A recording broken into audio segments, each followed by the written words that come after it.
que c'est un prélude au gala de la presse sportive qu'on va organiser le 17 janvier prochain. Et donc, par tradition, la NPS organise un vote et ce vote se fait au niveau des différentes rédactions sportives de la place. Et cette année, donc, c'est le 17 décembre, dans les locaux du groupe Futur Média, qu'on va dépouiller le scrutin qui a été organisé sur la base d'une présélection établie par la NPS, après avoir consulté quand même un certain nombre de journalistes sportifs. Et donc on a envoyé une quarantaine de bulletins dans différentes rédactions. Et le 17, il sera question justement d'un retour de ces bulletins-là pour voir qui a été élu en termes d'excellence dans un certain nombre de disciplines sportives. Et c'est un vote pour l'excellence donc. Et il sera question d'élire le meilleur footballeur au niveau local, le meilleur footballeur sénégalais évoluant à l'étranger, ce qu'on appelle le Ballon d'Or Sénégal, en acronyme BOSS. Il y a le meilleur sportif, toutes disciplines confondues donc, en dehors du football. Et puis un vote qui est une nouveauté cette année, c'est l'élection du meilleur lutteur de la saison. Et tous ces votes vont prendre en compte en réalité que la saison sportive 2012-2013, en fait une douzaine dans chacune de ces catégories que j'ai énumérées tout à l'heure. Ensuite, on a élagué pour se retrouver avec 6 noms et ensuite on a choisi d'éliminer le sixième en fait, parmi les nominés pour finalement envoyer une liste de 5 personnes dans chacune de ces catégories-là au niveau des rédactions qui vont voter sur la base de 3 noms. À partir d'un coefficient de points, on part d'un ordre décroissant. Le premier aura 10 points, le deuxième 5 points et puis le troisième 1 point. Certainement pas, puisque le vote se fera en direct devant tout le monde. Donc les bulletins et les résultats vont être lus à haute voix devant une assistance qui est en quelque sorte le jury des rédactions sportives. Tous les organes de presse qui auront voté seront présents dans la salle justement pour ce dépouillement-là.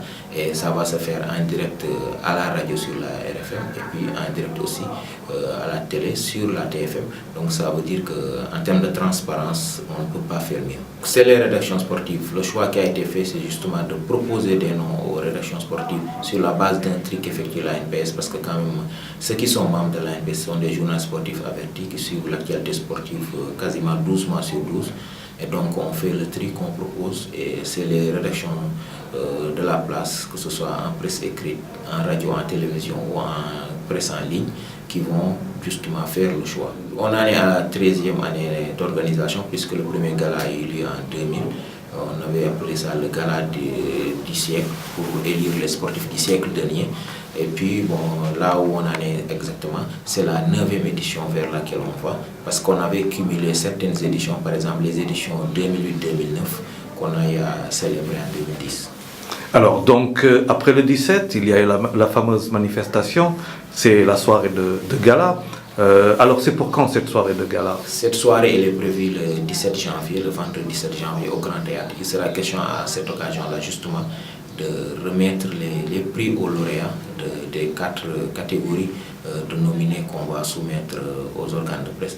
Et ils vont recevoir des trophées, des prix. On espère faire une grande fête comme on a eu à le faire par le passé lors des différentes éditions de ce gala-là. Et on espère encore cette fois-ci compter sur l'ensemble de la presse et des partenaires, notamment les annonceurs qui nous accompagnent dans nos activités.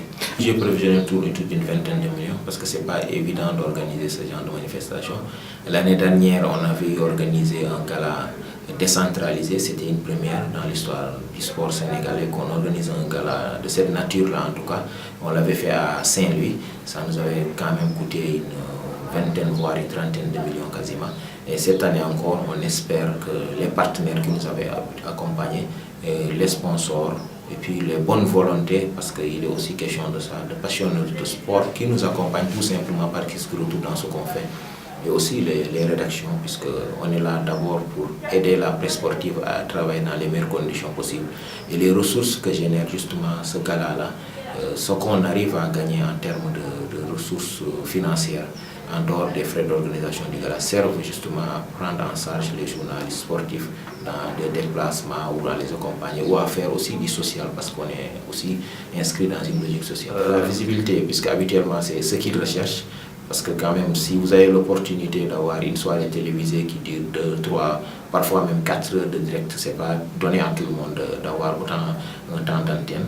Et Donc nous leur offrons cette visibilité-là sur les télévisions, nous leur offrons aussi une visibilité sur les supports qu'on met en place, comme les plaquettes, les cartons d'invitation, les banderoles et autres. Nominer peut-être en parler, mais pour le moment on n'a pas encore les résultats pour pouvoir dire qui a gagné et qui n'a pas gagné, puisque c'est les rédactions qui vont voter.